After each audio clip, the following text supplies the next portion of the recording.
Welcome to the August packed lunch session. We have a great session happening today. It's going to address some stuff that could help with recruitment and retention in a passive way, and kind of highlight a federal program that's super important and applicable for almost all the offices in our membership. We have presenters here from different offices that are here to help us go through it. So I'm going to hand it off to them so that they can introduce themselves, go over what we're going to cover, and then jump right into the presentation. Great. Thank you, Sella. All right. Well, so my name is Amber Hay. I recently actually joined the Office of the Student Loan Advocate as the new Public Service Loan Forgiveness Advocate specifically. Today, I'm joined by my co-presenters, Jessica and Terry. I'll give them an opportunity to introduce themselves in just a minute. Today, we're going to speak to you all about the Public Service Loan Forgiveness Program. Our goal is to share with you employer tips and resources so that you have the ability to share this amazing benefit with your employees and help them with their path to student loan forgiveness through the program, and recognize, right, the hard work they do every day to serve the public. So this is a great opportunity for them to take advantage of. With that being said, I'd like to go ahead and introduce the rest of the team. Terry, go ahead and introduce yourself.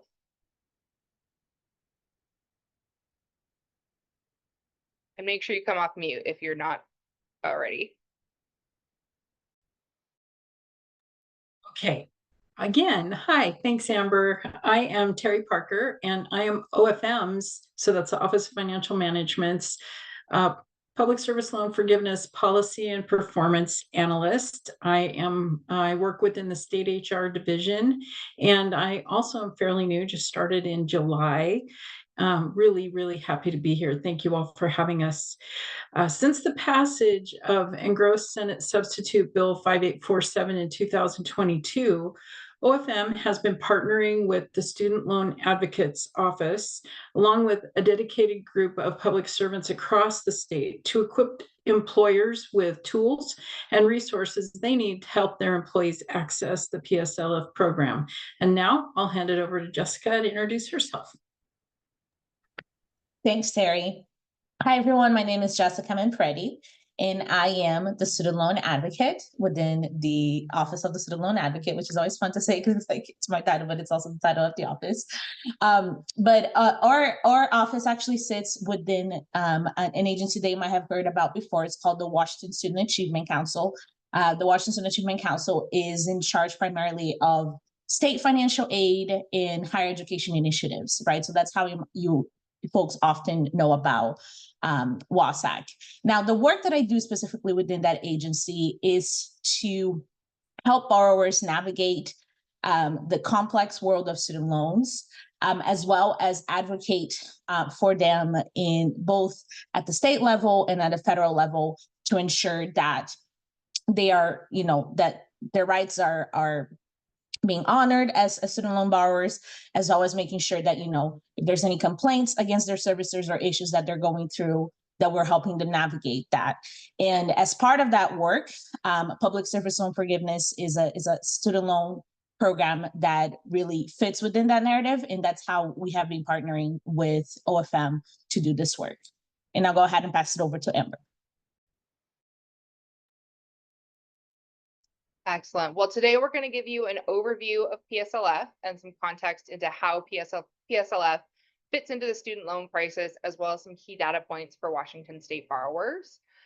Student loan debt, as you might know, is one of the biggest financial challenges your employees might be facing. We know that taking advantage of PSLF has often been confusing and frustrating for both employees and employers alike in the past. So we're going to talk through some available resources, how PSLF can be leveraged as a tool for recruitment and retention, and how employers can help their employees access this benefit. We will have a bit of time at the end of the presentation for questions, so you can take note of them as you go or throw them in the chat for us to kind of get through at the end. So what exactly is PSLF? The Public Service Loan Forgiveness Program is a federal program that forgives the remaining balance on direct loans after a borrower has made 120 qualifying monthly payments, which is approximately 10 years worth of payments, under a qualifying repayment plan while working full-time for an eligible public service employer. Essentially, the federal government is saying, in exchange for you serving the public or your employees serving the public by taking a government or nonprofit job where there's public need for their skills and their passions, they'll lighten the financial load after you meet those conditions. So understanding the PSLF program and how to navigate earning forgiveness is vital to ensuring that we can help passionate public service servants remain in the communities that they serve.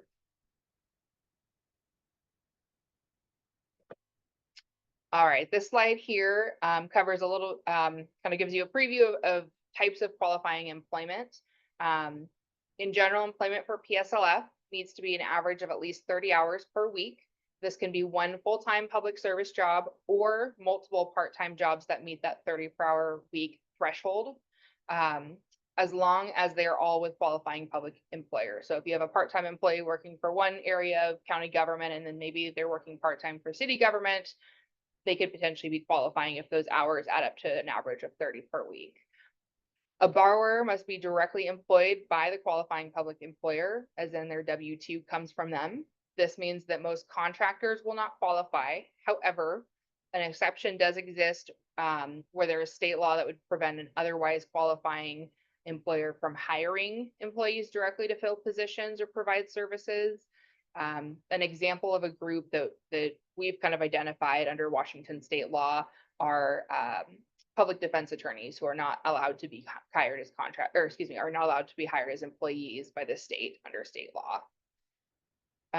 Public employer means any level of government, so tribal, local, federal, state, county, right? That falls under local, as well as like the municipal areas as well. The role or position held does not matter. It just matters that the employer is a qualifying public service employer. Borrowers also need to be employed at the time that they apply for forgiveness. We do want to note that labor unions or political partisan organizations are not eligible for PSLF. This doesn't impact folks represented by a labor union. It just applies to folks that are directly employed by a union. And if you're not sure if your organization or your area qualifies, stay tuned because we're going to cover that and how you can find that information out. And Terry, go ahead and take it away.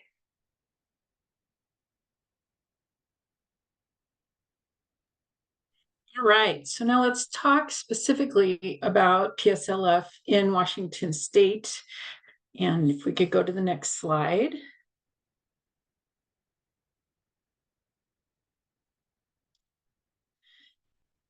So if you have heard that not many folks receive forgiveness through the PSLF program, I'd like to help dispel those rumors up front.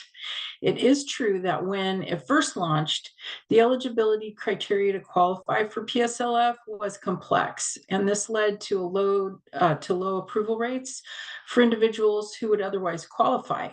The PSLF program was implemented in our state in 2007, and that means the first year of borrower eligibility was 2017.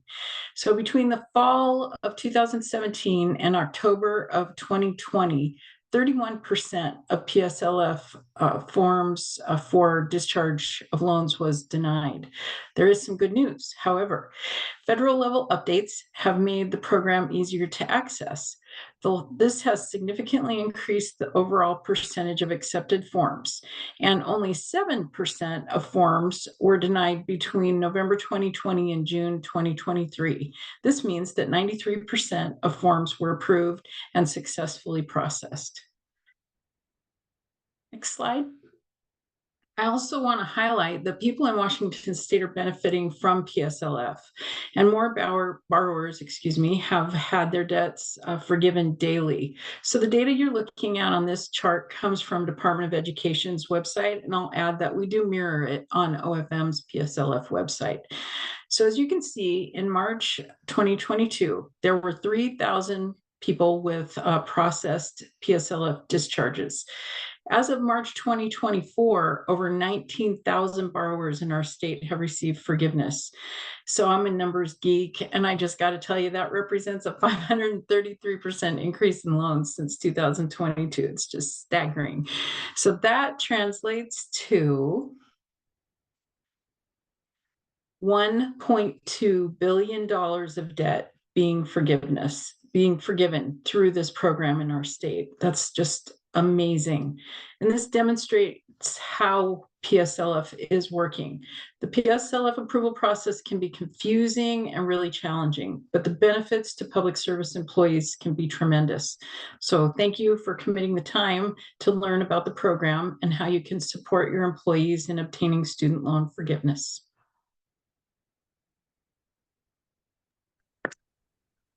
Thank you, Terry. So now we're going to talk about how PSLF can be a good strategy for recruitment and retention, which I'm hoping is what everybody's here to learn about essentially. So first, while talking about statistics that Terry was mentioning is important, right? Because it shows, quantitatively how this program is working. I also want to show that enrolling in this program has a human face to it, right? There's a human face to this issue. PSLF is a transformative benefit for Washington State employees. And you don't have to take my word for it. You can see here a few short testimonials from a couple of borrowers in our state that achieved forgiveness.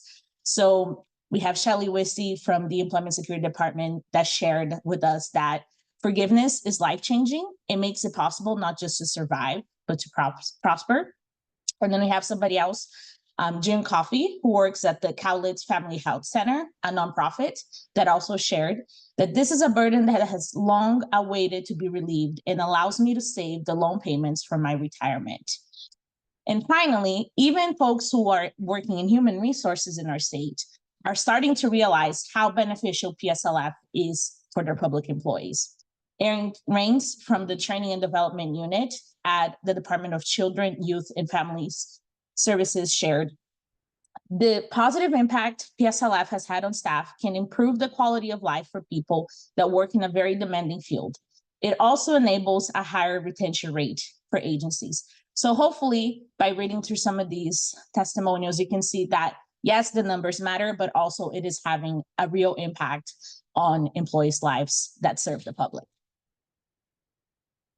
And while PSLF obviously makes a huge difference in your employees' lives, the program can also be often overlooked as a recruitment and a retention tool.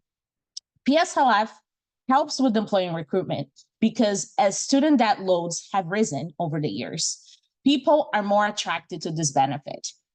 It can help make it easier to recruit, for recruits to make the decision to work in the public sector versus the private sector, not just based on their student loan debt alone and having to repay that debt. PSLF also helps with the employee retention. And this is actually by the design of the program, right? Because the program takes 10 years of public service employment in order for the borrower to qualify. And finally, PSLF can also help with the overall quality of your employees, right? Employees interested in this benefit will typically come with the education that they need to do their jobs. And employees can also be more productive because if they're enrolled in PSLF, they can have less stress that is often associated with having high student debt loads. And more importantly, all of these benefits require no direct investment from you as the employer, making it a very low effort, low investment benefit for your employees. Now, despite all the benefits I mentioned above, it appears that human resources professionals acting in a hiring capacity at public service employers in Washington State typically don't believe that PSLF helps them with recruitment. We conducted a survey last month with the Washington State public service employers, and please note that we have not finished analyzing that data, so what I'm sharing with you is really preliminary results. But out of the 115 human resources professionals that completed the survey across all different public service sectors, right? 67 indicated that they acted in a hiring capacity in their jobs. And then as you can see, for those 67 that indicated that they were in a hiring capacity, most HR professionals believe that PSLF doesn't help them with recruitment at all. However, the data from the survey that we conducted with Washington State borrowers suggests that this is not the case. So there's some hidden treasure here.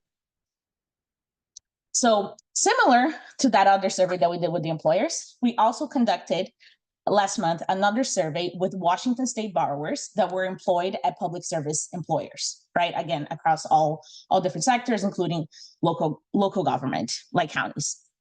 As with the other survey, please note that these are, again, we haven't finished analyzing the data, so these are preliminary results. We have had over 1,600 respondents to this survey. And as you can see, at least 40% of the survey respondents said that the promise of earning public service loan forgiveness affected the decision to begin working in the public sector, right? So they took that into consideration before first taking on that first job in the public sector. And even more revealing is the fact that 65% of the survey respondents said that the promise of student loan forgiveness influenced their decision to stay in the public service for at least 10 years. And these results suggest that public employees in Washington State value PSLF as both a recruitment and especially as a retention strategy. However, like I mentioned earlier, that does not seem to be the perception across Washington State public employers. And this is part of the reason why we're here to speak with you today. We want to show you that this is an important benefit to your employees and that you as an employer can really play a very important role in ensuring that your employees can access the benefits of the PSLF program. And I'll go ahead and pass it over to Amber. Thanks, Jessica. So PSLF, it sounds really amazing and it is a really amazing benefit. So you might be asking yourself, what can I do to ensure my employees are actually working towards and achieving forgiveness through the program? So we're going to cover, if you could go to the next slide, 4 kind of specific actions based on the results of our surveys and best practices that you can take on as an employer to ensure that your employees are accessing PSLF or have the most opportunity to do so. You can see here a brief summary of those 4 practices, right? The advertising that you are a PSLF qualifying employer, sharing that someone is available to sign employment certifications each year, distributing PSLF resources to your employees, and providing regular PSLF updates. So we're going to go into these in a little bit more depth, starting with, of course, advertising that you are a PSLF qualifying employer. So local governments, such as counties, are always eligible for PSLF. However, sometimes that information can be incorrect on the federal student aid employer search database. On this tool, you can check to see if your county or county entity is showing up as a PSLF eligible employer using the search tool. You would need to enter your county's federal employee identification number, or EIN. And then you'd also need to enter some mock employment dates and then click search. And Terry just posted in the chat a link to the employer search. So you have that for reference. When you do that search, the employer tool will spit out 1 or more results for that EIN. Most likely your county will show up as eligible, just like the example on the slide at the top there. However, there's a small chance that your county or county entity will incorrectly show up as ineligible, like on the bottom part of the slide, such as one that we recently identified, the Washington Wine Commission, which is a state agency that should show up as eligible and until very recently wasn't showing as eligible. The other ways that employers can show up incorrectly, so they can show up as ineligible, undetermined, or not found. And so we'll cover those in just a second. All right, assuming your county shows up as eligible, great. Now you know for sure that when your employees submit their PSLF forms, that they'll be able to get their employment certified without issue. The PSLF form is the employment certification employees need to submit to confirm their employment or verify it. In the unlikely event that your county or county entity shows up as ineligible, undetermined, or not found, you'll have to provide your employees who are going to enroll in the program with at least one of the following documents that they can submit then with their PSLF form. So possible documents could be state or local statutes that establish you as a governmental organization, evidence that you're treated as a disregarded entity of an eligible organization, documentation of your organization's FEIN/EIN, especially if you see that your organization is not found. And so federal student aid will then review your employee's PSLF form along with the documentation that they submit with that form. Once that form is processed and of course, hopefully approved, FSA, which is federal student aid, would change your county's organization status on the database to be eligible. At the moment, there's not a way for an organization itself to notify FSA of its eligibility. It's only done through that employment certification process. You can proactively provide the documentation mentioned on your website or include it in the notice you send to employees about PSLF, which actually brings me to my next slide. So in addition to checking your PSLF qualifying employer status on the FSA database to ensure it's correct, you also want to advertise that you're a qualifying employer to both prospective and current employees. For prospective employees, you can include on your job postings that you're considered a PSLF qualifying employer. That way they know that they may be able to use the benefit if they eventually get hired. For current employees, we have created 3 different letter templates that you are more than welcome to use and share in order to advertise that you're a PSLF qualifying employer. The letter templates are available on our website, which is the Student Loan Advocate website. And I'll have one of our presenters throw that in the chat. The notices are very similar to each other, but they each share a slightly different message depending on where the employee is at in their employment journey. So we've got the PSLF notice for new employees that you would share typically during the onboarding process to introduce the PSLF program as a benefit, right? It helps raise awareness and provides the key steps that employees need to take to enroll and eventually qualify for forgiveness. We have a template for an annual notice, and that basically gives folks, right, the reminder to certify their employment yearly, which is what we encourage to make sure that their accounts are being kind of updated and that their eligibility continues. In addition, kind of rules and regulations can change from time to time. So sending the letter whenever those rules are updated, maybe not just annually, but during those updates can also help keep employees informed. And then finally, we've got notices for separated employees that you can share with employees during their separation process. This is actually extremely important because borrowers have reported that it can be hard to get their employment certification after they've already left an employer. It's also important to note that employees need to be employed in the public sector at the time that they submit their last employment certification. So that means like if they're leaving the public sector prior to submitting their form, possibly if they're switching careers or retiring, they wouldn't be eligible to apply for the program unless they returned to public sector work. So making sure that they get these forms submitted in a timely manner it's really critical. We've got an example of the template letters that you can see on the slide here. And of course you can go and download them and take a look. This one is the notice for new employees. You would enter, your own organization name and logo in the first paragraph, which then introduces the program. It then proceeds to give a quick overview of the program requirements, along with links to resources and guides that our office has created. And then the first page of the letter ends with information on how your employees can contact our office with questions and concerns. Each letter template also has a second page that you can see on the next slide here. Yep, perfect. Again, you can put your logo, organization information in there. And this provides some helpful additional info on how employees can complete their certification. And the very last part requires some input from you.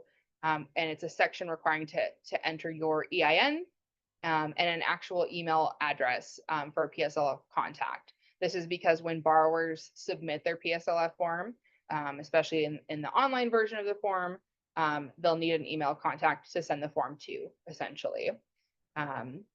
So next, I'm going to pass it over to Terry so she can tell you more about that employment certification. And Terry, don't forget to go on unmute. I'll figure out how to manage my screen here. I thought I unmuted, so sorry, everyone. Okay, Now your employees know that you're a PSLF qualifying employer. So you need to share with them the information about how to get their employment certified. So if we could go to the next slide. Employees are often confused about who to contact to get their PSLF employment certification form signed, especially if they've never done any kind of employment verification with you as an employer before. And you can remove this barrier pretty simply. You need a few things. You need to identify a point of contact for sharing information and also for signing the form, providing regular communication that includes the employer identification number and the email address that Amber was just speaking about, because those pieces of information are required for them to submit the form. And then you can also use the letters that Amber just described that are available on the Office of Student Loan Advocates website. If possible, we recommend that when it comes to the PSLF email contact, you use a general email rather than a specific person's email, but this will be unique to your organization. But some examples are an HR mailbox or an HR email address. This will help to ensure that the messages aren't missed due to either staff absences or staff changes.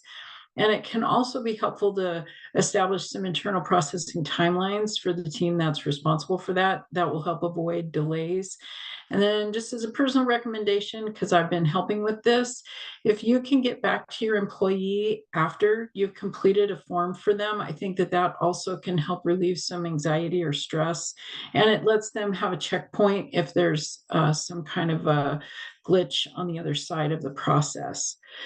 It is important that staff are designated to sign the form as an authorized official. Well, I should say, according to the Federal Student Aid Office, an authorized official is anyone in your organization who has access to and is authorized to review employment information about your employees, such as dates of employment. And so you need your team, your staff, to know who is designated to perform that function. And if we could go to the next slide.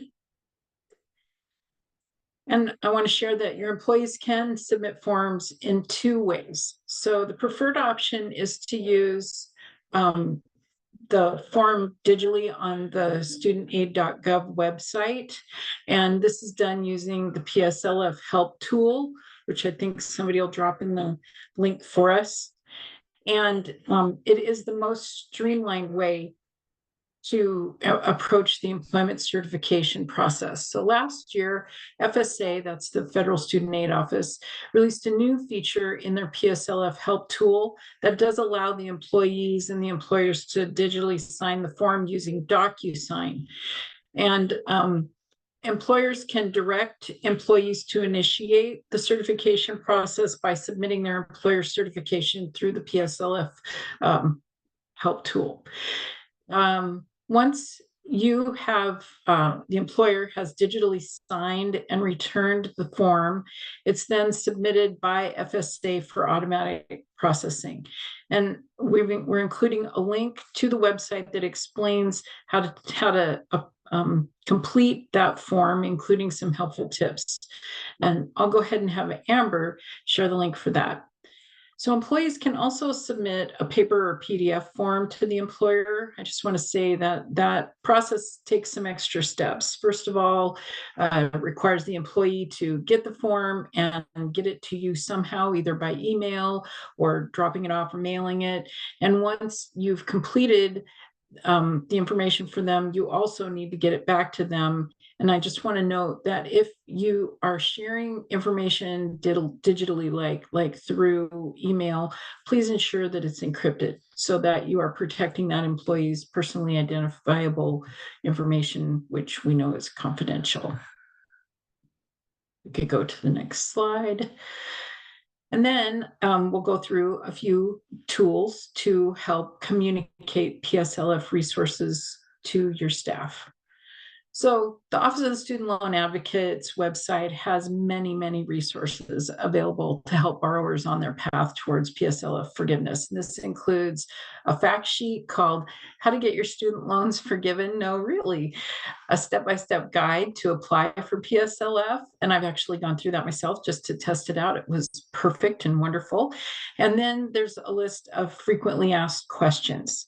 There's also a section on their website about Parent Plus loans and how they work with PSLF. So we just want to acknowledge, first of all, employees who take out federal student loans on behalf of their children are eligible for PSLF, but there's some extra hurdles that they've got to get through in order to gain PSLF approval. So the Student Loan Advocate has provided tools to both understand what the available options are and how to navigate the steps that are needed to gain approval. And finally, we want to have you please share with your employees that the Student Loan Advocate is available to help them with any question or concern or even complaints that they may have. And so we've got, I think they'll be dropping into the chat a link to their website where you can file questions or complaints. And in addition, if you as an employer want some assistance with how to guide your employees through that process of communicating, there's an email template that they can help give you to help navigate through that process. And then I'll pass it back to Jessica. All right. So in addition to the lovely information that's available on the Student Loan Advocate website, we do have some additional resources that are available to your employee on the Federal Student Aid website, right? Which is the reason why we pointed back to that is because Federal Student Aid is part of the Department of Education that manages the program, right? So like they have really good resources that your employee can use as well while navigating this process. So there's the main FSA PSLF webpage, which has the most up-to-date information about the program. And then once again, the PSLF help tool link, which will explain to your employees how they can submit the electronic PSLF form that we went over earlier. Also how your employees can apply for an income-driven repayment plan, which is the type of repayment plan that most borrowers will need to enroll in order to benefit from PSLF, as well as an article explaining to borrowers how they can manage the PSLF enrollment from the studentaid.gov website, because that's where all the PSLF information now is located, including an explanation on how they can check how many payments they have left to achieve forgiveness. And people find that information very useful from my experience with working with borrowers. And then finally, a webpage containing a collection of links from the Department of Education on a variety of topics related to managing student loans, specifically help videos, right? So if somebody is more visual and would like to see how to do things in a visual manner, this set of links in videos on YouTube can be very helpful to them. And after all of that, you may be asking, what is the best way to distribute this information to my employees, right? The most important resource you can provide are the letter templates that we talked about earlier, right? Because which include annual reminders and information for new employees and information to share upon separation. Those letters already contain many of the resources we shared during this presentation, and distribution can be done via email or hard copy, whichever way you find that works better for you. We also recommend maintaining PSLF information on your intranet, if you have one, right? And public-facing website, because this is a cost-free recruitment and retention tool that you can have available if you have it on your public-facing website. And we also recommend including the PSLF point of contact email and your EIN number on a public-facing website. And the reason for that is because it ensures separated employees that are needing employee certification, so people that are no longer working for you, but that worked for you in the past, can get their PSLF form signed by the correct person. We often hear that this is a big barrier, again, for borrowers, and we want to make sure that employers are doing what they can to help alleviate that burden.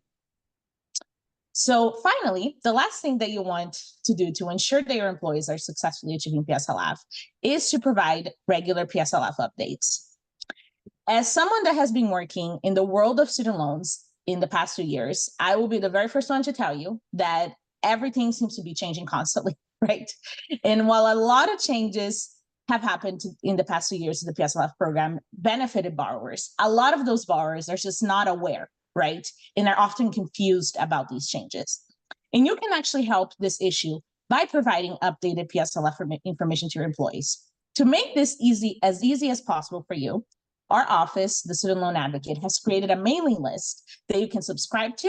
And anytime that there are relevant changes to the program or we create new resources or the Department of Education creates new resources, we'll share that with you so that you can share with your employees.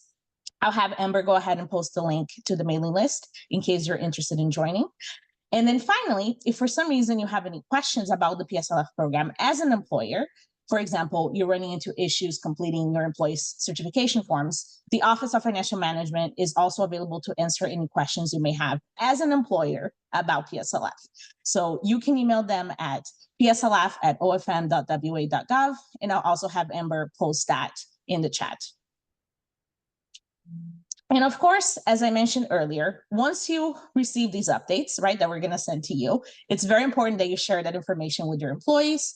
We recommend that you share this information via email and also if you have available in your intranet and public-facing websites. Updates that we typically send include things like guidance documents for borrowers, updated letter templates for employers, new PSLF resources and tools, and finally, webinars on PSLF for your employees and other related student loan topics. And even if with all these resources, your employees still have questions about PSLF and or about their student loans, you can refer them to our office for assistance.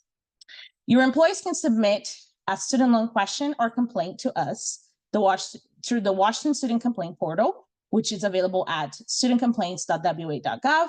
Gonna have Amber once again post that link in the chat.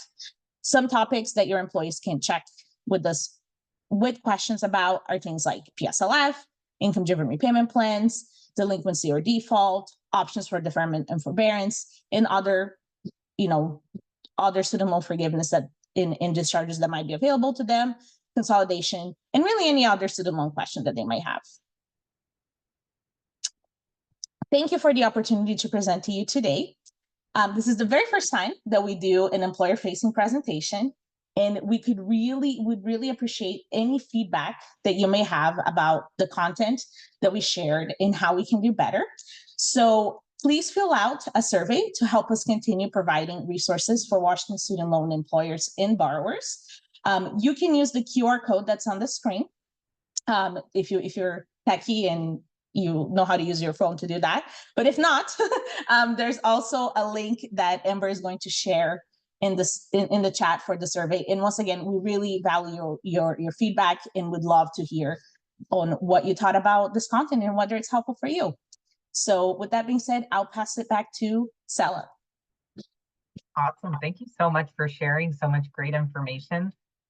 Normally we would break into our smaller groups, but we only have 11 folks that are in the meeting. So I would hate to open all those rooms and then only have one person and like 2 of them. So we'll stay in a larger group together. Does anyone have any questions they'd like to pose? Struggles that they've had recently? The Washington Student Achievement Council did actually have a survey out if you had any employees that had used the Public Service Loans Forgiveness Program, what their experience was using it, what your experience was helping them to utilize it. So if you've had any experiences actually using the program, we'd love to hear about your experience.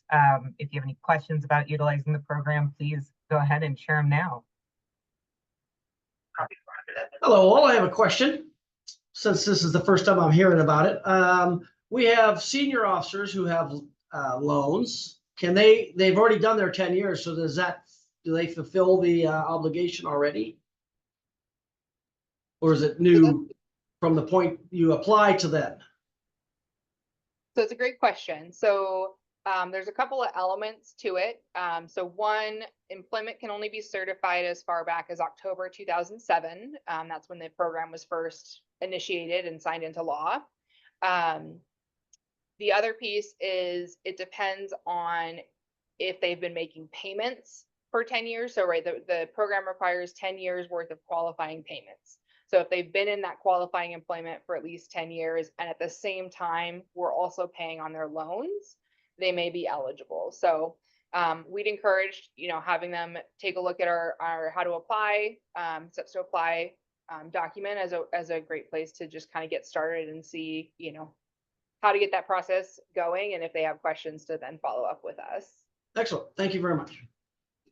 But yeah, Paul, to follow up with what Amber said, like there is a high likelihood if it's been a minute, right, like that they've been to school, that they might either already be eligible or be very close to being eligible. So I would recommend that you share this information with those folks, because it sounds like they might benefit. We're gonna share. I'll share it out. I wanted to have an answer. I don't like sharing things I don't have answers to.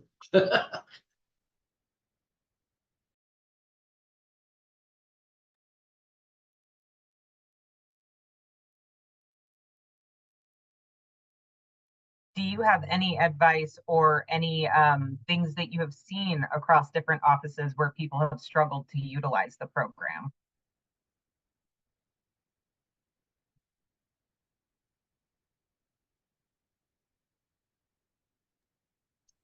I think as it relates to employers, so I think, as we mentioned, identifying a point of contact, especially if someone's already like left a previous employer, that can be a bit of a challenge sometimes.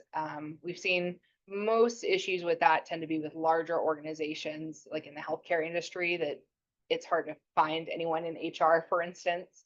But I think it also can be an issue if you're trying to like certify employment from many years prior, whether or not they still have employment records. So again, it's another great reason to have folks make sure that they're trying to do their certification if they're leaving a job at that point, so they don't have to try to figure that out later on. And here's another one that was sent to us before the actual packed lunch, is similar to Paul's folks who have been in the positions for a while and may not have known that the program was available. How do you bring up the program to, especially in these smaller offices where you may have a really small team, so it can feel like a really one-on-one conversation? How would you go about bringing this up to someone so it doesn't feel like it's a conversation about their finances if they've been in your office for a long time? So I think that's, yeah, sorry, Sal, for interrupting. I thought you were done. But I think that's where the letters can be very helpful, right? Because if you're just sending a letter for all employees about the availability of this program, you're not necessarily having to interact, unless they have follow-up questions, right? Like it's possible that once you send the letter, there might be follow-up questions, right? But that is a way to kind of like let everybody know about the availability of the program without necessarily having to like have a one-on-one conversation with somebody about their finances. And even beyond that, right? Like we have on the letter, there is also a risk, like if they're not comfortable having a conversation with you about their finances before they find out more about their eligibility, there's also a resource on that letter that says like, you can contact our office, and then we can be the ones having that conversation with them until they feel like they're at a point where they want to apply. So that probably would be, in that specific circumstance, what I would recommend, just because then it takes out that like awkwardness, right? That happens when you're trying to have a one-on-one conversation with somebody about a topic as sensitive as finances. So that would be the way that I would go about sharing that information. I would add too that, if you do have a smaller team and, you want to tell them about it in person, I think, bringing it up as like, hey, I recently learned about this, I hope that, everybody takes a look at it and see whether or not they might be eligible. Because, right, like, it's a cool program, it's free to access. So you don't have to necessarily target it to any one individual, but you could, casually bring it up in, a team meeting and just say, you've learned about it, you're going to send out some follow-up information that you recently learned, because you want to make sure that everybody knows about it. And I think maybe just, couching it in that way, I think gives the opportunity that folks can maybe just be curious about it rather than feel like it's directly targeted to them for any particular reason. I'd like to add, if it's okay, that this presentation for each of the employers represented actually offers a great opportunity to just introduce the topic. So you can kind of do a little mini launch of the information if you don't already have it on your website. Both in terms of, hey, here's some information you can send out in an email. You could talk about it in any kind of staff meetings that you have. You can, if you're able to post to your website, then your communications team could include a little blurb about that. And then if you start implementing the letters, so new staff would hear about it the minute they come on, you'd have your annual updates that go out. So I think we're all saying kind of the same thing, but I do think this particular meeting offers a nice launch opportunity just to make sure everyone's heard about it and can get caught up in the loop. Those were all fantastic. And going off of that, speaking of new employees, have you seen any successful ways, or do you have advice on integrating this into job postings so that it's more applicable? Would you link them to information about it? Would you just say could be eligible? What would your approach be so that folks know it's available before even applying? That's a really great idea. I think that just branding yourself, if you will, as a public service loan forgiveness employer, it could just be a little thing at the bottom of every recruitment announcement, kind of like the way we invite people, if you need reasonable accommodation, please contact this office. And you could sort of do the same thing by saying we are we're eligible for the public loan service forgiveness program, and here's a link. You could even make that a link if you're doing electronic announcements. But yeah, nothing wrong with that. It's a great idea. Thanks, Stella. Yeah, and I'll share, I know our organization includes it in our job postings. And so I'm dropping the language that we use. It's super brief and does link to the studentaid.gov website on PSLF. So it's just kind of a reminder in the list of benefits, on the job posting itself. Though I will say what Terry was saying, that like you could literally say, like, for example, and I'm going to say Snohomish County because I live in Snohomish County, but like you could say Snohomish County is, you could say that on your job posting, like Snohomish County is considered a qualifying employer for the public service loan forgiveness program. And here, learn more about it here, and then link, like if you want to make this even more shorter and like make it so that there's no confusion about whether the employment there would qualify for the program or not, right? You can make it very explicit in that way, and also link to the federal student aid website that has more in-depth information about how somebody might qualify. Also offer, like, for career development, sometimes we talk with our employees about continuing education. And so it just seems like, probably you wouldn't get into enough debt to make it necessarily worth a 10-year, commitment, but just not knowing. So you have somebody like Stella, I'm gonna say you have Washington State Ferries in your background there, and there are some jobs within, that line of business that people literally work an entire career to make their way up through, the supervisory and management levels. And so it's just another tool for engaging and retaining these staff that we invest so much in, and they offer so much institutional knowledge. And so that's just another way to bring this benefit to people. And as we have these various conversations, you just never know what might be the thing that, turns on the light bulb where people become aware that, wow, I might, be able to benefit by this. And we also would hope that it would get shared through communities in this way as well. Word of mouth is the best advertising.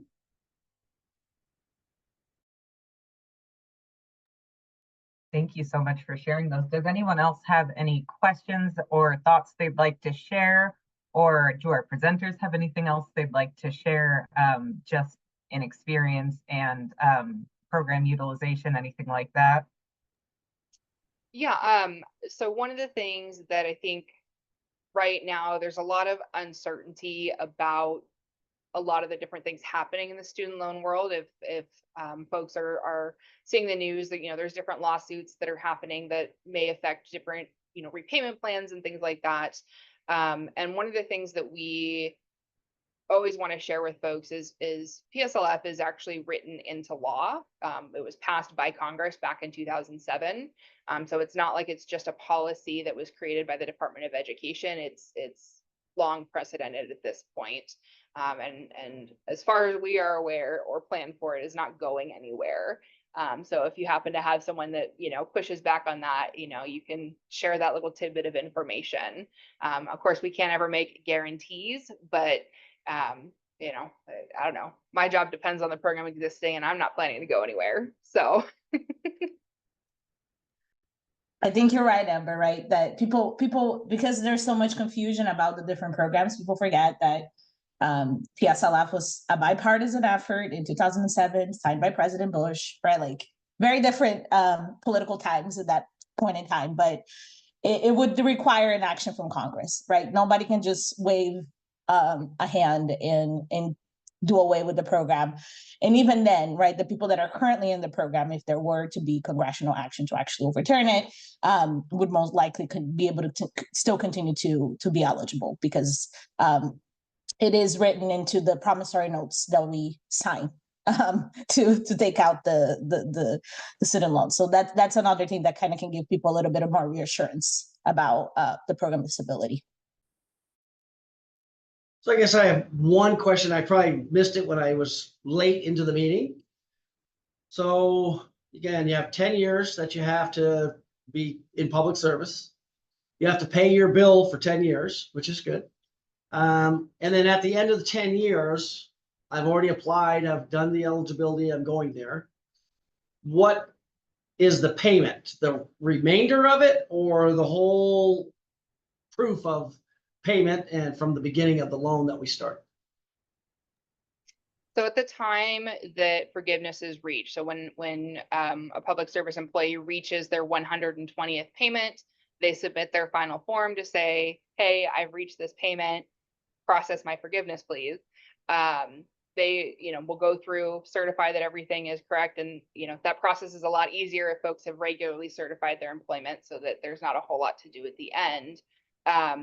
But the federal government then forgives all of their remaining balance for the relevant loans. Okay, so the remainder. Okay. Yes. So basically their account will zero out. Got it. So if I've been doing it for a long time and then I go into this program, do I get a new student loan and start my 10-year process so that it's better for me at the end? Because if I only have, let's say, 20,000 left and I'm making enough to pay it off, then there's no benefit. And I'm just looking at the negative side of that going, why is I not going to be relieved? And now these young ones who are doing it can't get it relieved. That I'm just looking at devil's advocate when I get my old timers yelling at me going, it's not a never. Yeah, so I think you bring up some good points there, because the program on its face is simple, but the actual requirements are a little bit more complex. And so when we explain the program, right, we talk about there's 4 components that need to be met. You need to have the right type of employment, right, which that's usually the easiest one, right, a public service employer, the right type of loan, the right type of repayment plan, and enough qualifying payments. Those are the kind of 4 elements. And so we'll often work with borrowers if they have older loans that may, as they exist currently, don't apply. They might need to consolidate to access the program. Other folks, if they have the loans that already qualify, they may not need to consolidate. So that's where we can really help borrowers in their kind of individual situations to help them figure out, okay, do I qualify? If I do these steps, is that then maybe worthwhile for me to go through that process? Got it. Okay. Appreciate it. Though I will Nice to see you again. Awesome. So yeah, though, Paul, I will say, even if my original debt was 100 and I still had 20,000 to pay, I would be happy to get. I mean, I don't know about you, but $20,000. No, I agree. I'm just looking at it, if the payment plan makes it end in less than 10 years, then they're going to be Yeah. like, well, mine's not getting forgiven, and I've been doing this and blah, blah, blah. Of course, and I completely understand that. So yeah, the program was originally designed with the intent that like these are people that are taking on significant debt loads and they probably will not be able to repay in 10 years. Right. So We're only police officers. We don't get to have that levels. That's those attorneys and doctors. well, I mean, but you never know because people also take on that like on behalf of their children, right? Like there's a lot of No, I know. I was just giving you a hard time. yeah, no, of course. And like I said, at the end of the day, if you can get like $1,000 forgiven, like why not? Like why would you pay that back when you can get it forgiven, right? Like I always give people when they're like, yes, it would be great if they would pay back everything they paid, but like anything that gets forgiven at the end, for most people, it's worth their time. So Perfect. Thank you, Jessica.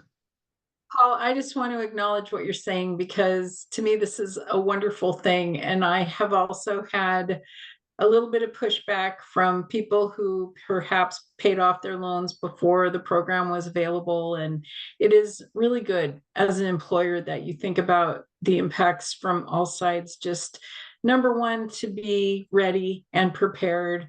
And number two, just to recognize everyone's experience. Everybody who's been involved with the program is going to hear this information a little bit differently. So I really commend you for, having that 360-degree view of the impacts for your team. I appreciate it. And I know we're running out of time, but I'll add two other things. The first is one of those repayment plans can be income driven. So someone who may not originally have thought that it would take that long to pay off their loan under an income driven repayment plan, that time frame may be longer. And so that could be something that shifts how they're viewing use of the public service loan forgiveness program.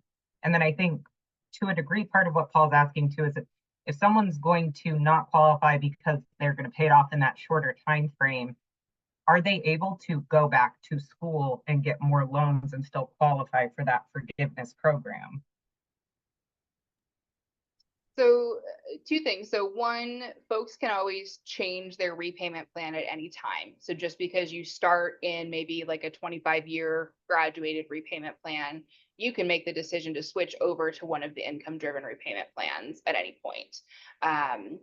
The second piece is folks like theoretically could take on more debt if they were to go back to school.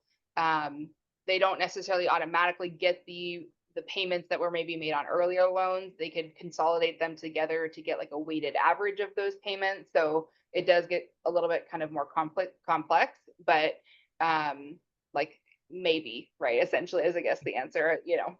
I feel like there's so many different situations that can happen with student loans, and honestly, like that's why I feel like our office is really important, because there's not really anybody at the federal level that can help walk you through those kinds of things. There's tons of resources, but there's not a whole lot of individual interaction. No, that totally makes sense. And so it kind of just is a reminder that there are all these agencies that are around us that actually serve as another resource in our back pocket to help with recruitment, retention, and making our workplaces an even better place for our staff to be.